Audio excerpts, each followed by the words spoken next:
এদিকে সন্ধ্যার পরে জাতীয় নির্বাচনে বড় সুখবর পেল আওয়ামী লীগ। এবার আওয়ামী লীগকে নিয়ে স্পষ্ট বার্তা দিয়েছে জাতিসংঘ।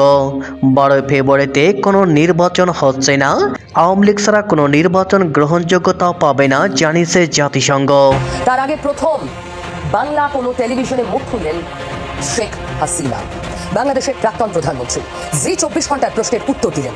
শেখ হাসিনা ভারতীয় গণমাধ্যম, বাংলা জনপ্রিয় গণমাধ্যম জি 24 ঘন্টা, জি গ্রুপের এই গণমাধ্যম তাকে একটা বিশাল সাক্ষাৎকার দিয়েছেন এবং এই সাক্ষাৎকারের সব থেকে গুরুত্বপূর্ণ ব্যাপার যেটা উঠে এসেছে সেটা হচ্ছে যে শেখ হাসিনা ফিরছেন এরকম একটা ইঙ্গিত এই সাক্ষাৎকার। এদিকে ঢাকায় পৌঁছানোর বার্তা শেখ হাসিনার খেলা ঘুরছে বাংলাদেশে। জাতীয় সংসদ নির্বাচন আসন্ন, ক্ষমতায় যাওয়া বা পরিবর্তন আনার একমাত্র উপায় নির্বাচন। দলমতের ঊর্ধ্বে উঠে সবার জন্য নিরপেক্ষভাবে কাজ করার কথা জানিয়েছেন রাষ্ট্রপতি মোহাম্মদ শাহাবুদ্দিন। রাষ্ট্রপতি আশা প্রকাশ করেন সব দলের অংশগ্রহণে আগামী নির্বাচন সুষ্ঠু হবে। এদিকে নির্বাচনে কঠোর হুঁশিয়ারি দিয়েছেন সেনাপ্রধান জেনারেল ওয়াকারুজ্জামান। আগামী জাতীয় সংসদ নির্বাচন সুষ্ঠু ও নিরপেক্ষ করতে আওয়ামী লীগের কার্যক্রম উন্মুক্ত ঘোষণা দেওয়ার নির্দেশ দিয়েছে নির্বাচন কমিশনকে। এ সময় সেনাপ্রধান জানান, কোনো একক ব্যক্তির স্বার্থে মুক্তিযুদ্ধের নেতৃত্ব দানকারী সংগঠনকে নির্বাচনের বাইরে রাখলে ইনক্লুসিভ নির্বাচন হবে না। দেশের আইন শৃঙ্খলা রক্ষার কাজে নিয়োজিত আছে। আমরা সামনে একটা নির্বাচনের দিকে যাচ্ছি। সেই নির্বাচনে আমরা যথাযথভাবে ইনশাআল্লাহ সরকারকে সর্বক্ষণ সহযোগিতা করব, নির্বাচন কমিশনকে সহযোগিতা করব, যেন আমরা সুন্দর একটা নির্বাচন করতে পারি। অপরদিকে রাষ্ট্রপতি জানিয়েছেন, মুক্তিযুদ্ধের সংবিধানকে আঁকড়ে ধরে পরিচালিত হচ্ছে বাংলাদেশ। নির্বাচন নিরপেক্ষ করতে হলে নৌকা প্রতীক ব্যালট পেপারে থাকবে। ডক্টর ইউনূসের নেতৃত্বে বাংলাদেশে কোনো নির্বাচন হবে না। নির্বাচন হতে হলে তত্ত্বাবধায়ক সরকারের আন্ডারে, তত্ত্বাবধায়ক সরকারের নেতৃত্বে একটি অবাধ, নিরপেক্ষ, ইনক্লুসিভ ইলেকশন হতে হবে সবাইকে নিয়ে। আওয়ামী লীগ নির্বাচন করতে চায়, আওয়ামী লীগ নির্বাচনমুখী দল। আমরা নির্বাচনের বিপক্ষে নয়, আমরা নির্বাচন করতে চাই, আওয়ামী লীগ নির্বাচনে অংশগ্রহণ করতে চাই। কিন্তু আওয়ামী লীগকে বাদ দিয়ে বাংলাদেশে কোনো নির্বাচন, এটা দেশের মানুষ, দেশের জনগণ বিশ্ব বিবেক মেনে নেবেন না। ক্লেপ্টোক্রেটিক গভর্নমেন্ট অ্যান্ড ভায়োলেন্ট পলিটিক্স বাংলাদেশের সহিংস রাজনীতি এবং চৌর্যবৃত্তির সরকারের প্রতীক হিসেবে অভিহিত করা হয়েছিল। মার্কিন ওই কূটনৈতিক তার বার্তা 2008 সালের, সেটাই সম্ভবত তারেক রহমানের জীবনে সবচেয়ে বড় কালিমা হয়ে আছে পুরোপুরিভাবে পশ্চিমের সংবাদ মাধ্যম, রাজনৈতিক বিশ্লেষক এবং পর্যবেক্ষকদের চোখে। টাইম ম্যাগাজিন এরপর বলছে, যেখানে ওই তার বার্তায় এর পাশাপাশি তাকে এমন একজন চরিত্র হিসেবে অভিহিত করা হয়েছিল যে তারেক রহমান বিখ্যাত ছিলেন ঘুষ চাওয়ার জন্য, যিনি কিনা যখন তখন যাকে তাকে ভয় দেখিয়ে অপমান করে এবং ঘন ঘন ঘুষ। কবে ফিরছেন শেখ হাসিনা, এই প্রশ্ন এখন ঘুরে আওয়ামী লীগ নেতাকর্মীদের মুখে। যদিও এই প্রশ্নের কোনো স্পষ্ট উত্তর এখনো নেই, বরং বাস্তবতা হলো তিনি দিল্লিতে আছেন, তার বিরুদ্ধে মৃত্যুদণ্ডের রায় রয়েছে, আওয়ামী লীগের কার্যক্রম নিষিদ্ধ, আর বাংলাদেশের নির্বাচন মাত্র 2 সপ্তাহ দূরে। ঠিক এমন সময় ভারতের একটি প্রভাবশালী গণমাধ্যম তাকে প্রশ্ন করল, বাংলাদেশে অবতরণের পর আপনার অগ্রাধিকার কি হবে? কবে ফিরবেন সেটা নয়, কি করবেন সেটাই প্রশ্ন। এদিকে সন্ধ্যার পরে জাতীয় নির্বাচন নিয়ে বড় সুখবর পেল আওয়ামী লীগ। এবার আওয়ামী লীগকে নিয়ে স্পষ্ট বার্তা দিয়েছে জাতিসংঘ। 12 ফেব্রুয়ারিতে কোনো নির্বাচন হচ্ছে না, আওয়ামী লীগ ছাড়া কোনো নির্বাচন গ্রহণযোগ্যতা পাবে না জানিয়েছে জাতিসংঘ। এদিকে আওয়ামী লীগের অ্যাকশন শুরু হয়ে গেছে। লক্ষ লক্ষ নেতা কর্মী নিয়ে মাঠে নামছে তারা, কেননা কেন্দ্রীয় নেতা কর্মীদের তরফে জানানো হয়েছে যে অবৈধ সরকারের পাতানোর নির্বাচন বন্ধ হতে চলছে। এদিকে আবার আওয়ামী লীগ ছাড়া কোনো নির্বাচন হবে না বাংলাদেশে। শেখ হাসিনা এখনো বাংলাদেশের বৈধ প্রধানমন্ত্রী। যুক্তরাষ্ট্রের প্রেসিডেন্ট ডোনাল্ড ট্রাম্প এবং ভারতের প্রধানমন্ত্রী নরেন্দ্র মোদীর গোপন বৈঠক সূত্রে এমন খবর। বর্তমান নির্বাচনের প্রক্রিয়া গণতন্ত্রের জন্য হুমকি। অন্তর্ভুক্তিমূলক ও বিশ্বাসযোগ্য নির্বাচন ছাড়া কোনো নির্বাচনই জাতিসংঘ স্বীকৃতি দেবে না। বাংলাদেশে আমরা আওয়ামী লীগ ছাড়া অন্তর্ভুক্তিমূলক নির্বাচন দেখতে পাচ্ছি না। এবার ডক্টর ইউনূসের নেতৃত্বে 12 ফেব্রুয়ারি নির্বাচনের উপর আস্থা হারিয়েছে জাতিসংঘ। এদিকে ঢাকায় পৌঁছানোর বার্তা শেখ হাসিনার খেলা ঘুরছে বাংলাদেশে। তদারকি সরকারের প্রেস সচিব শফিকুল আলমের সদ্য একটি সাংবাদিক সম্মেলন দিয়ে প্রতিবেদন শুরু করা যাক। এই সাংবাদিক সম্মেলন তদারকি সরকার প্রধান মোহাম্মদ ইউনূসের অপ্রত্যাশিত ক্যান্টনমেন্ট সফর নিয়ে। ত্রয়োদশ জাতীয় সংসদ নির্বাচন সুষ্ঠুভাবে করার জন্য বাহিনীকে তিনি বিশেষ নির্দেশ দিয়েছেন। তিনি ঠিক কি বলেছেন সেটা শোনা যাক। তার কথায় এই নির্বাচনের গুরুত্ব অতীতের যে কোনো সময়ের চেয়ে অনেক বেশি গুরুত্বপূর্ণ। প্রধান উপদেষ্টা প্রফেসর মোহাম্মদ ইউনূস বলেছেন, আগামী 12 ফেব্রুয়ারি অনুষ্ঠিতব্য গণভোট ও ত্রয়োদশ জাতীয় সংসদ নির্বাচন বাংলাদেশের গণতান্ত্রিক ভবিষ্যতের জন্য একটি অত্যন্ত গুরুত্বপূর্ণ সন্ধিক্ষণ। এই সংবেদনশীল সময়ে অবাধ, সুষ্ঠু, নিরপেক্ষ, উৎসবমুখর পরিবেশ নিশ্চিত করতে বাংলাদেশের সশস্ত্র বাহিনীর ভূমিকা অত্যন্ত গুরুত্বপূর্ণ। এদিকে শেখ হাসিনা ভারতের একটি গণমাধ্যমকে সাক্ষাৎকার দিয়েছেন। সাক্ষাৎকারে তাকে প্রশ্ন করা হয়েছিল, বাংলাদেশে পদার্পণ করার পর তার প্রথম কাজ কি হবে। জবাবে বঙ্গবন্ধু কন্যা বলেন, আমি সর্বপ্রথম গুরুত্ব দেব একটি সাংবিধানিক সরকার এবং আইনের শাসন প্রতিষ্ঠা করা। বাংলাদেশ মাসের পর মাস ধরে নৈরাজ্যে ডুবে রয়েছে, ঘটে চলেছে সংঘর্ষ, গণহারে গ্রেপ্তার করা হচ্ছে, সুনিপুণভাবে গণতান্ত্রিক কাঠামোকে ধ্বংস করা হচ্ছে, 1.5 লক্ষের বেশি মানুষকে মিথ্যা রাজনৈতিক মামলায় গ্রেপ্তার করা হয়েছে, কারাগারে রেখে তাদের উপর শারীরিক নির্যাতন করা হচ্ছে। দেশে ফিরে প্রথমে তাদের জেলমুক্ত করব, এরপর আমার দায়িত্ব হবে ইউনূস যা ধ্বংস করেছে তা পুনর্নির্মাণ করা। আপেক্ষিক সুরে হাসিনা ওই সাক্ষাৎকারে জানিয়েছেন, আমাদের গতিশীল অর্থনৈতিক উন্নতি থমকে গিয়েছে, বিদেশি বিনিয়োগ নেই, বেকারদের কর্মসংস্থান থমকে গিয়েছে, কৃষক এবং শ্রমিক শ্রেণীর মানুষের জীবন জীবিকা প্রশ্নের মুখে, দেশের ধর্মনিরপেক্ষতার উপর আঘাত করা হয়েছে, সংখ্যালঘুরা দিন যাপন করছেন আতঙ্কের মধ্য দিয়ে, দেশে আইনি শাসন বলে কিছুই নেই, যা আছে সেটা হলো মব সন্ত্রাস, সর্বস্তরের মানুষ আজ উগ্রবাদী শক্তি, যা তৈরি করেছে ইউনূস তার শিকার। এই অশুভ শক্তি যাদের সঙ্গে সন্ত্রাসীদের যোগাযোগ রয়েছে, তারা তাদের কৃতকর্মের জন্য অনুতপ্ত নয়, বরং তারা গর্বিত। বাংলাদেশে আসু প্রয়োজন একটি জনগণ দ্বারা নির্বাচিত একটি গণতান্ত্রিক সরকারের, যে সরকার এই ক্ষতে প্রলোভ দিয়ে মানুষের মনে আস্থা ফেরাতে পারবে, দেশকে উন্নয়নের পথে পুনরায় চালিত করতে পারবে। আওয়ামী লীগ সরকারের থেকে সেই কাজ বদ্ধপরিকর। সরকারে না থাকলেও বিরোধী দল হিসেবে তারা সেই দায়িত্ব পালনে প্রতিশ্রুতিবদ্ধ, কিন্তু দল নিষিদ্ধ ঘোষণা অবস্থায় তো সেই দায়িত্ব পালন করতে পারে না। কবে ফিরছেন শেখ হাসিনা, এই প্রশ্ন এখন ঘুরে আওয়ামী লীগ নেতাকর্মীদের মুখে। যদিও এই প্রশ্নের কোনো স্পষ্ট উত্তর এখনো নেই, বরং বাস্তবতা হলো তিনি দিল্লিতে আছেন, তার বিরুদ্ধে মৃত্যুদণ্ডের রায় রয়েছে, আওয়ামী লীগের কার্যক্রম নিষিদ্ধ, আর বাংলাদেশের নির্বাচন মাত্র 2 সপ্তাহ দূরে। ঠিক এমন সময় ভারতের একটি প্রভাবশালী গণমাধ্যম তাকে প্রশ্ন করল, বাংলাদেশে অবতরণের পর আপনার অগ্রাধিকার কি হবে, কবে ফিরবেন সেটা নয়, কি করবেন সেটাই প্রশ্ন। এই প্রশ্নটা শুধু একটি সাক্ষাৎকারের শুরু নয়, এটা একটা রাজনৈতিক ইঙ্গিত। এরপর শেখ হাসিনা যা বললেন, ভারত, বিএনপি, জামায়াত, ডক্টর ইউনূস, নির্বাচন এবং আওয়ামী লীগের পুনর্গঠন নিয়ে, তা আর কোনো সাধারণ বক্তব্যে সীমাবদ্ধ থাকেনি, বরং এটি হয়ে উঠেছে ভবিষ্যৎ রাজনীতির এক স্পষ্ট রূপরেখা।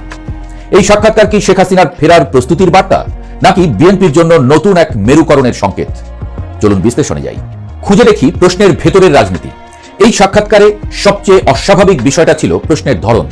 কারণ যাকে প্রশ্ন করা হচ্ছে তিনি শুধু সাবেক প্রধানমন্ত্রী নন, তিনি এখনো ভারতে অবস্থানরত, বাংলাদেশের আদালতে মৃত্যুদণ্ডপ্রাপ্ত এবং তার দল রাষ্ট্রীয়ভাবে নিষিদ্ধ। এমন পরিস্থিতিতে স্বাভাবিক প্রশ্ন হতো, আপনি কবে ফিরবেন, আদৌ ফিরতে পারবেন কিনা। কিন্তু প্রশ্নটা সে পথে যায়নি।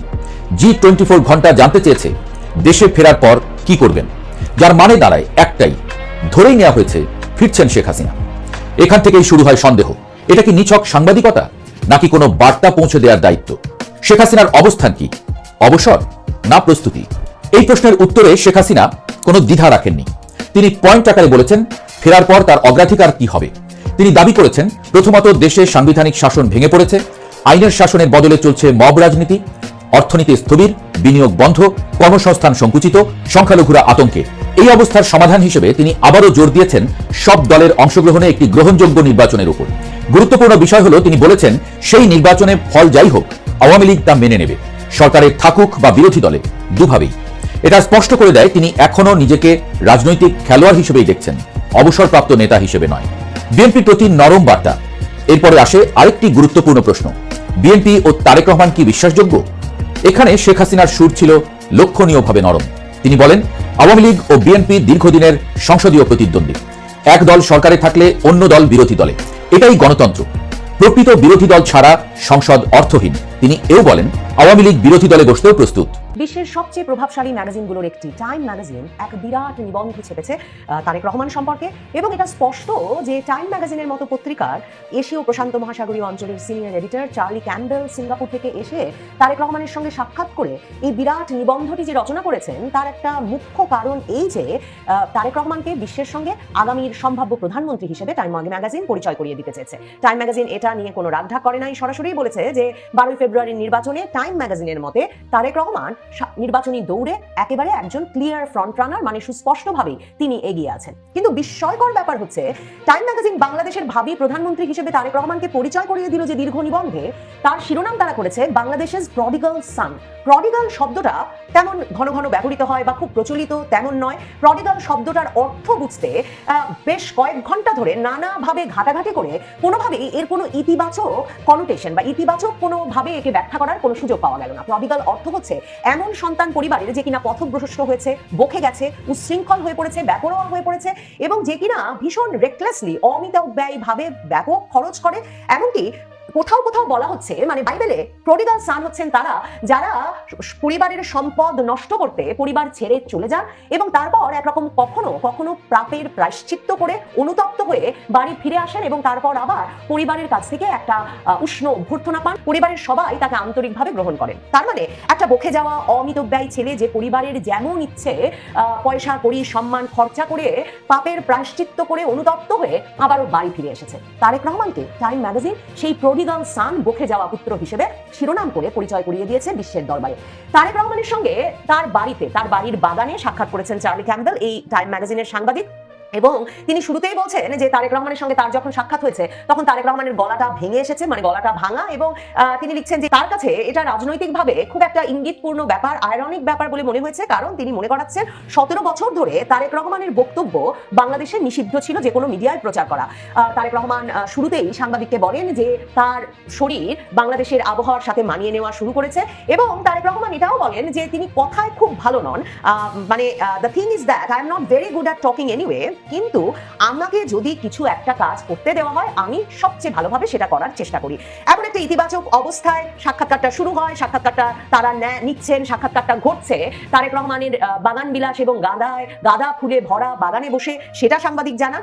এরপর সাংবাদিক বলতে শুরু করেন যে ফেব্রুয়ারি 12 নির্বাচনে তারেক রহমান যে শুধুমাত্র সুস্পষ্টভাবে এগিয়ে আছেন তাই নয়, তারেক রহমান বাংলাদেশে এখন এই 2024-এর জুলাই আগস্ট আন্দোলনের পর মুক্তিযুদ্ধের সময়কার প্রজন্ম এবং এই যে যারা তরুণ বিপ্লবী তাদের মধ্যে একটা সেতু বন্ধন হিসেবে এই 60 বছরের তারেক রহমান কাজ করছেন। তারেক রহমান সম্পর্কে এর পরেই সাংবাদিক লেখা শুরু করেন যে তারেক রহমান একটা ব্যাগেজ নিয়ে এসেছেন, মানে তার একটা অতীত ইতিহাসের বোঝা তার কাঁধে আছে। তিনি বলছেন যে তার সবচেয়ে বড় গুণ, সবচেয়ে বড় যোগ্যতা হচ্ছে তার বংশ পরিচয়। তিনি প্রেসিডেন্ট জিয়ার পুত্র, তিনি বাংলাদেশের সাবেক প্রধানমন্ত্রী খালেদা জিয়ার পুত্র, কিন্তু তার ভক্ত সমর্থকদের কাছে তারেক রহমান এমন একজন ব্যক্তি যিনি কিনা দেশে ফিরেছেন তার মাতৃভূমিকে একরকমের উদ্ধার করতে। কিন্তু সাংবাদিক মনে করাচ্ছেন তার সমালোচকদের কাছে, তারেক রহমানের সমালোচকদের কাছে he is a dark prince of venal, মানে সাংবাদিক এত সব কঠিন কঠিন নিষ্ঠুর সব শব্দ ব্যবহার করেছেন তারেক রহমানের বিষয়ে, বুঝতে বাকি থাকে না যে বাংলাদেশের যে প্রধানমন্ত্রী হতে যাচ্ছেন সামনে তার সম্পর্কে তিনি যা অতীত ইতিহাস সম্পর্কে যা সব গবেষণা করে এসেছেন তার ফলাফল খারাপ। তারেক রহমানকে অতীতে যারা চিনতেন তাদের কাছ থেকে তিনি যে ব্রিফ নিয়ে সিঙ্গাপুর থেকে ঢাকা এসেছেন তারেক রহমানের সাক্ষাৎকার নিতে, তাদের কাছ থেকে তিনি যে ব্রিফ পেয়েছেন সেই ব্রিফও যথেষ্ট খারাপ। এবং বুঝতে বাকি থাকে না যে এই সাক্ষাৎকার গ্রহীতা সাংবাদিক তারেক রহমানের সঙ্গে সরাসরি মুখোমুখি সাক্ষাৎকারের পরেও তেমন ভাবে তারেক রহমানের যোগ্যতা বা গুণপনা সম্পর্কে কনভিন্সড হতে পারেন নাই। সে কারণে এসব কঠিন কঠিন শব্দ তিনি ব্যবহার করছেন যে তারেক রহমানের সমালোচকেরা তারেক রহমানকে একটা অন্ধকার জগতের রাজপুত্র, আভেনাল, দুর্নীতিগ্রস্ত, ঘুষখোর হিসেবে বিবেচনা করে, যিনি কিনা ইউনিভার্সিটি পাশ করতে পারেন না, ইউনিভার্সিটিতে ভর্তি হয়ে পড়ালেখা ছেড়ে দিয়েছেন, ইউনিভার্সিটি ড্রপ আউট, এই শব্দটা ব্যবহার করেছেন সাংবাদিক। এবং তিনি বলছেন যার একমাত্র নেতৃত্বের যোগ্যতা হচ্ছে তার জন্ম হয়েছে কোন পরিবারে সেই বিষয়টি। তবে তারেক রহমান সাংবাদিককে বলেছেন যে আমার নেতা হয়ে ওঠার বিষয়টা আমার বাবা মায়ের জন্য নয়, বরং আমার দলের নেতা কর্মী সমর্থকেরাই আমাকে আজকের জায়গায় নিয়ে এসেছে। টাইম ম্যাগাজিন এরপর বলছে যে তবে বাংলাদেশ সম্ভবত তারেক রহমানের এই মুখের কথাকে গ্রহণ করতে এখন প্রস্তুত, যে কারণে জরিপে দেখা যাচ্ছে সম্প্রতি যে 70% মানুষ তারেক রহমানের দলকে ভোট দিতে চায়, যখন প্রধান ইসলামী দল তার প্রধান প্রতিদ্বন্দ্বী জামায়াতে ইসলামীকে ভোট দিতে চায় 19% মানুষ। টাইম ম্যাগাজিন এরপর বলছে তবু তারেক রহমানকে নিয়ে উদ্বেগের শেষ নাই, কারণ 2001 থেকে 2006 পর্যন্ত বিএনপির শাসনামলে ট্রান্সপারেন্সি ইন্টারন্যাশনাল বাংলাদেশকে চারবার টানা সবচেয়ে দুর্নীতিগ্রস্ত দেশ হিসেবে অভিহিত করেছিল, তালিকাভুক্ত করেছিল। টাইম ম্যাগাজিন বলছে তারেক রহমান এ ধরনের সব অভিযোগ, দুর্নীতির অভিযোগ অস্বীকার করেছেন এবং তিনি বলেছেন যে অন্তর্বর্তীকালীন সরকার আদালতে তাকে দুর্নীতির সকল অভিযোগ থেকে মুক্তি দিয়েছেন, সকল অভিযোগ খারিজ হয়ে গেছে। তারপর সাংবাদিক বলছেন যে তারেক রহমান নানা রকম নীতিগত একটা পরিবর্তন ঘটিয়ে ফেলবেন এমন সব প্রতিশ্রুতি নিয়ে বাংলাদেশে ফিরেছেন এবং নানা রকম ফ্যাক্টস অ্যান্ড ফিগার্স মানে তথ্য উপাত্তের ভিত্তিতে নেওয়া বিভিন্ন সিদ্ধান্তের কথা জানাচ্ছেন। তিনি বলছেন 12,000 মাইল খাল খনন করবেন, তিনি বলছেন 50 মিলিয়ন গাছ লাগাবেন, তিনি বলছেন 50টা নতুন সবুজ এলাকা তৈরি করবেন ঢাকায়। এসব উল্লেখ করে তারেক রহমান সাংবাদিককে বলেছেন যে এর 30% যদি আমি বাস্তবায়ন করতে পারি তাহলে আমার ধারণা, আমার বিশ্বাস, জনগণের সমর্থন আমার উপর থাকবে। কিন্তু সাংবাদিক এখানেও ভীষণভাবে একটা বিস্ময়কর ভাবে এখানেও সরাসরি তারেক রহমানকে একটা অপমান করবার বা ছোট করে দেখবার একটা প্রয়াস পান। তিনি বলেন যে তারেক রহমান এসব কথা বলে নিজেকে একরকমের একটা বিশেষজ্ঞ মর্যাদা দিতে চাইছেন বটে, মানে একটা টেকনোক্র্যাটিক অ্যাপ্রোচ নিতে চাইছেন বটে, কিন্তু সেটা তারেক রহমানের যে অতীত ইতিহাস বা অতীত যে পরিচয় তার সঙ্গে সামঞ্জস্যপূর্ণ নয়। এখানে আবারও টাইম ম্যাগাজিনের সাংবাদিক চার্লি ক্যাম্বেল আবারও লিখছেন তারেক রহমানের জন্ম হয়েছিল ঢাকায়, সেখানে তিনি এয়ারফোর্সের একটা স্কুলে পড়ালেখা শুরু করেন, বিএফ শাহিন স্কুলের কথা সম্ভবত বলছে। এরপর তিনি মিড 1980s-এ 80-র দশকের মাঝামাঝি সময়ে ঢাকা ইউনিভার্সিটিতে ভর্তি হন বটে, কিন্তু তিনি আন্তর্জাতিক সম্পর্ক বিভাগে ওই ডিগ্রিটা কমপ্লিট করেন না, দ্বিতীয় বর্ষেই তিনি তার পড়ালেখা ছেড়ে দেন। মানে ওই যে ইউনিভার্সিটি ড্রপ আউটের বিষয়টি, একজন ইউনিভার্সিটি ড্রপ আউট যিনি তার শিক্ষা জীবন